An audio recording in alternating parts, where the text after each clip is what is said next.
Many people are saying that from what was seen, Toy Story 4 ruined its franchise and does not live up to its predecessors.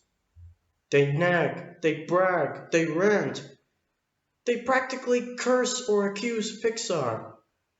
And their reasoning is that the movie doesn't do what the other movies did. Then why isn't the film a box office flop and why isn't the majority of critics slamming the film? I think it's time someone set the record straight. First of all, the movie is a direct sequel. The title implies that. It would have had a different name, but only if it was a spin off or even standalone. But it's a sequel straightforward, and as such continues from the previous installments. Another thing to keep in mind is that Woody is the main character. While we see different characters do whatever, all movies center on him. In each movie, he learns a valuable lesson which leads to his character evolving. We always observe what he needs to do according to who his owner is and the current situation that materialized. And Toy Story 4 is no exception.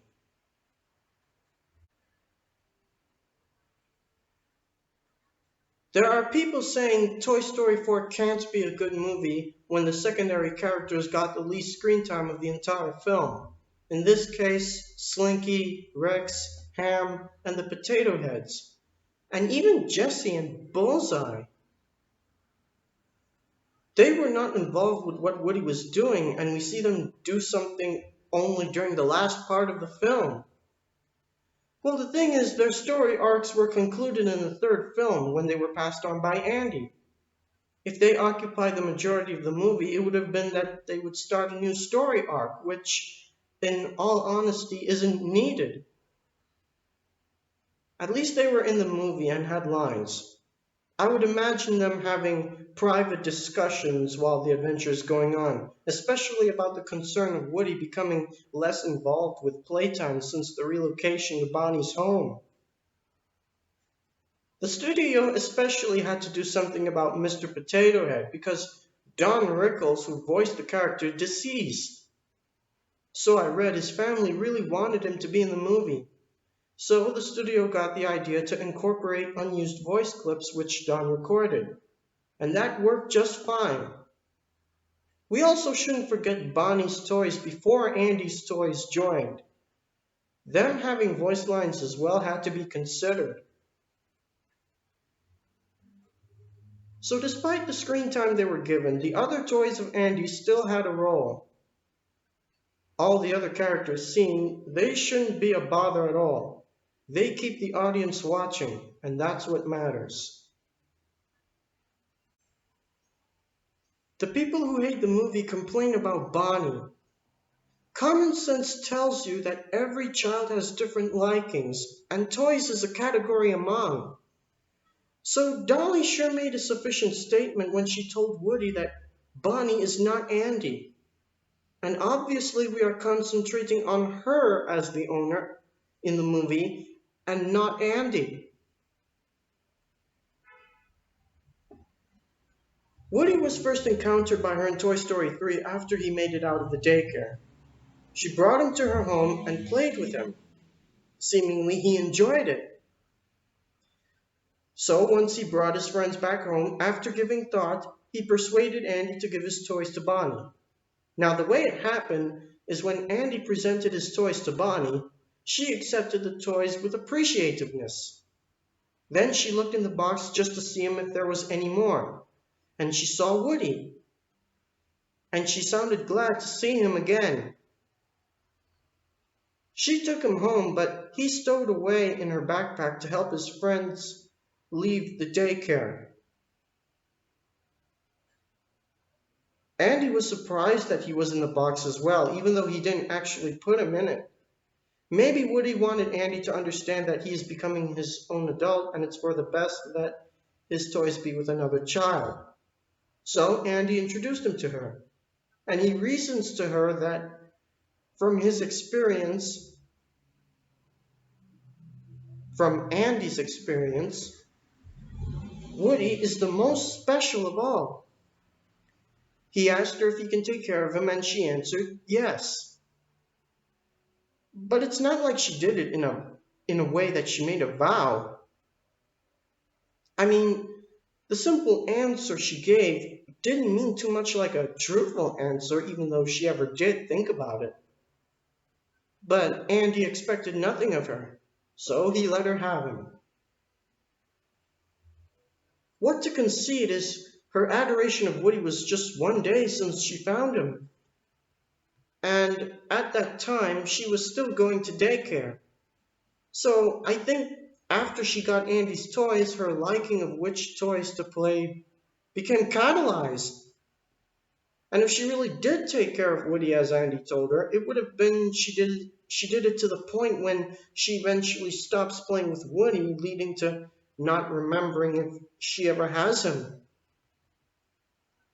Then, after the prologue of the fourth movie, we meet the toys stored in the closet as she's about to go to school. When we get to the scene of the playtime, she brings out her toys, but Woody is left in, along with some other toys. At this point, it's noted that after that much time gone, at least a year as I estimate, Bonnie isn't interested in him anymore. Then we focus on the journey on the RV. The movie didn't reveal whether or not Woody was taken along with the other toys. It can only be assumed that Bonnie took Forky and the other toys we saw for the rest of the movie, but Woody was not taken, and so he stowed away to prevent Forky from separating from Bonnie. Surprisingly, on the road trip, Bonnie doesn't notice Woody's there. There's one clip where we see her holding both Forky and Woody, but the memory of having Woody doesn't seem to be sparking. She's just shaking them up without recognition. Maybe I didn't get that right, but there's an explanation for that part.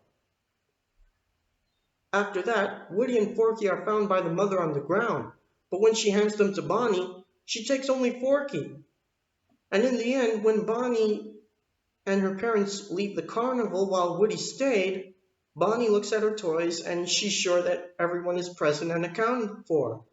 But her memory of Woody appears to be completely gone, and Woody accepted it. When the story is done, it's evident that Bonnie and Andy are not the same person. Each have their own likings of toys which change until fixed to final. So Bonnie eventually remembering and caring for Andy's toys except Woody is an example of the bitter truth that not all toys will always be remembered by the children who own them, and not all children will always remember having all their toys.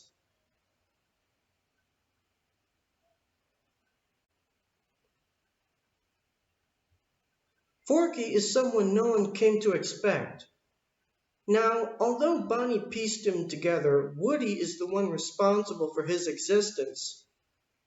He watched her feeling troubled to go to her new school on her orientation day, and he stowed away in her backpack with good concern to investigate how she copes, if she copes. Woody keeps vision of what happens to her. First, she sits at her desk and is tasked to make something. Just then, another student takes the supplies from her table, and as he spits out an apple into a bin, some supplies fall out with it. Woody goes into the bin and retrieves the items and some other stuff and puts them on her table, and she ends up fashioning the items into a figure and names it Forky, and she feels better, and that satisfied Woody. But Forky isn't seeing himself as what he was made for. He keeps running to the garbage thinking he belongs there, but Woody prevents him. Then we see them walking down the road, and Woody's discussing to Forky his experiences about being a toy. Woody actually took the responsibility to explain to Forky that despite his difference, he is someone who brings joy to a child, and hence ensure he brings joy to Bonnie just like the other fellow toys can. And Forky finally starts learning. By the end of the movie, he is clear enough of what he's created for, and he thanks Woody for pointing the way. I'm certain enough that by now the other toys are treating him as part of the family. I could imagine him having parent-child relationships with Buzz and Jessie. Forky has become an important part of Bonnie's childhood, and now he understands it. But it is not the case that Forky is the only toy Bonnie loves. She still plays with Buzz and Jessie and their friends and her original toys.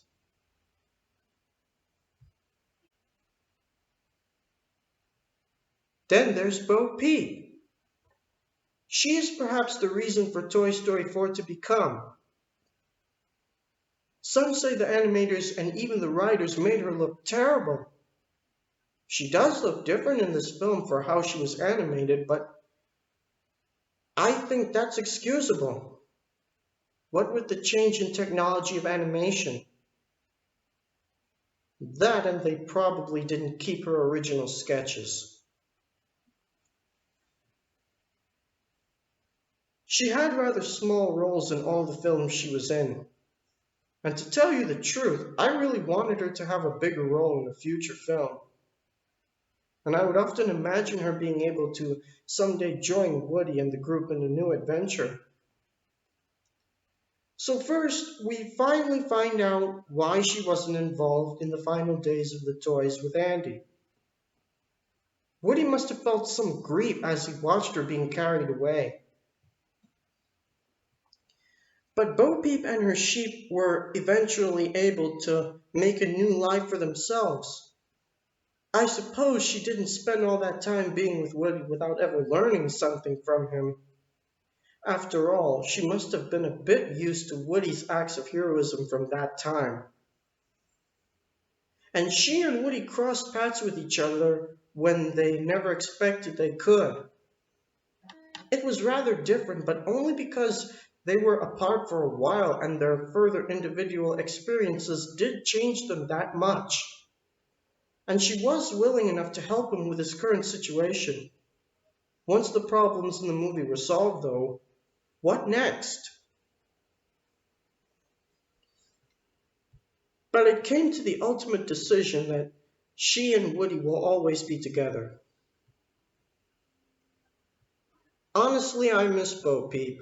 I felt the Toy Story series isn't the same without her. And I was surprised of knowing she was being brought back for just one more movie.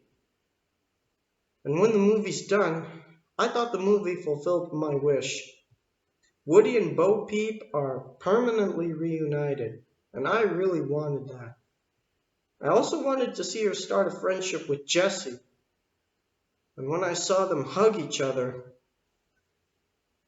it was enough proof for me. Bringing back Bo Peep was the right idea for the movie regardless of her new appearance. And now, Woody finally has a reason why he can always be with her. Another problem people have is Gabby Gabby. To be honest, I didn't take her as a villain the first time. She didn't sound all that sinister to begin with. But even so, as I watched her and her minions thwart all the attempts to save Forky, I can tell you a part of me was vibrating. What really was going on was she was on a shelf of the antique store for a very long time. And because her voice box was faulty, she was never wanted. She spotted Woody's voice box and thought that was her chance to finally fix herself. She ended up detaining Forky but promised to give him back unharmed if Woody is willing enough to give her his voice box. After some manipulative reasoning, Woody complies and she gives Forky back just as she took him.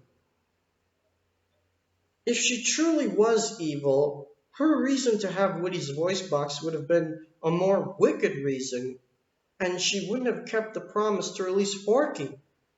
Don't you think? With the voice box working properly, she jumps to the chance of getting adopted by Harmony, believing that she would be the perfect match for her.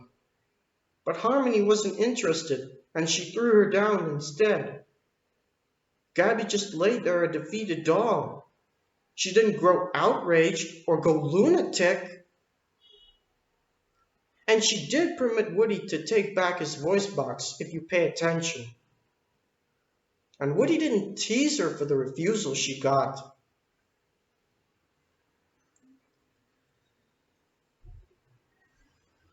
He reasoned with her to leave the antique store with him to be with a child, and she took a chance. You don't expect anything like that from a villain, and this scene kind of reveals Gabby isn't one. Now, along the way across the carnival, Gabby spotted a lost girl and is willing to aid her. The other toys agree, and they lead the girl to Gabby, who is taken by her. She returns to her family, and they all leave with Gabby, smiling, as she is about to finally endure a life she longed for. The haters probably think Woody assisted a villain, which makes a stupid subplot. But what really happened was he ended up directing a toy into achieving what she deserves, even though it isn't what it is exactly. And not in a bad way that she only wanted to be noticed and accepted.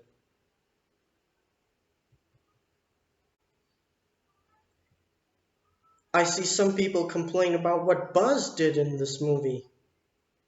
He's the second main character of all the movies, so it made enough sense that he got a generous amount of screen time. The particular complaint that has to do with him is when he listens to his voice clips for advice, which, as they say, dumbed him down. It was actually that he didn't get the first time what Woody told him. I'm sure Woody was trying to phrase to him that figuring out solutions isn't always brain and brawn. What Buzz did, it worked for him at first, but nearing the end of the movie, he finally understood it correctly. So at the end of it, there actually was character development for him, given that he learned something about what does require of him to be a leader when he has to step up as one. The ending is where I think the arguing really stirs. Woody is able to return to Bonnie, but Buzz reasons with him at the last minute that Bonnie will be fine even though she may not remember him anymore. And he joins Bo Peep in her adventures with the carnival. Those people state it is unlike him. We see him having to go back to Andy in his previous 3 adventures while he was owned by Andy. But in this movie, he doesn't go back to Bonnie. As hard as it is to take in, she doesn't know she has him anymore. I mean, how long will it take for Bonnie to finally find out she's had Woody the whole time? And what happens when she does? Will she toss him in the trash or give him away because she doesn't remember exactly how she got him?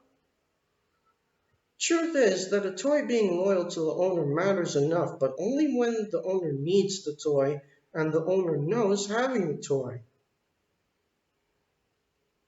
So Woody's choice to be with Bo Peep is the best for him, and Buzz supports it. And it truly does provide a true ending to the series.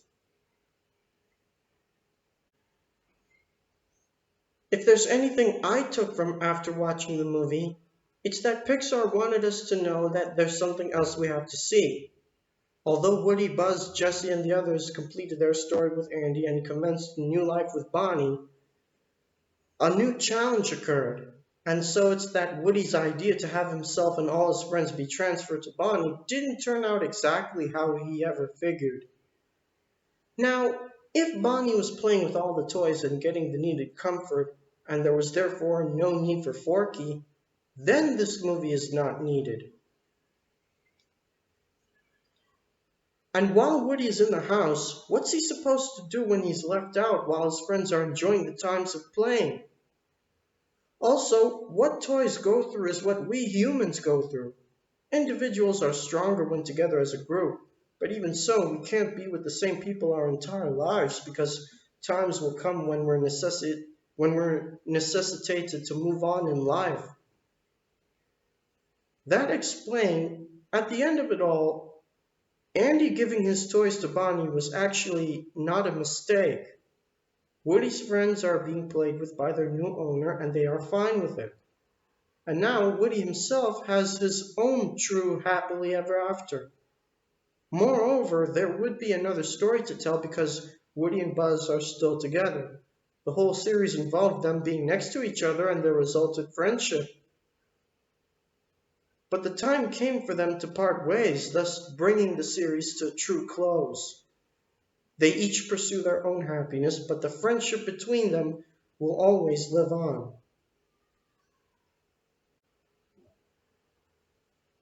The positive reception the movie got, its box office success, and even winning an Academy Award, it tells me for one that the studio of Pixar did something right. That what the movie was meant to do exactly, it did it correctly. Is the movie a cash grab? Maybe not in a bad way. Truth be told, the people of Pixar who were involved in the movie's production did the research and took the time needed to do so. And I think that is what the movie got its rewards for. When all is said and done, it's about the philosophy of things. Everything that happens in the movie happens for a reason. Pixar doesn't make their films just for the entertainment of it. The stories that many of their movies tell give us something to learn that benefits our life living.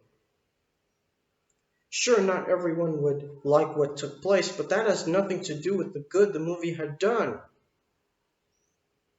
Also, the fact that the studio is currently focusing on new projects, it's convincing to concur that it's the final movie of the series. So, given the circumstances that Andy is focusing on his education and later on his employment and life's future, and not minding, at least not too much, about his toys, especially Woody, and whenever Bonnie and her parents relocate, I'm not expecting the scenario of Andy returning to check on Bonnie to ever happen. Ever.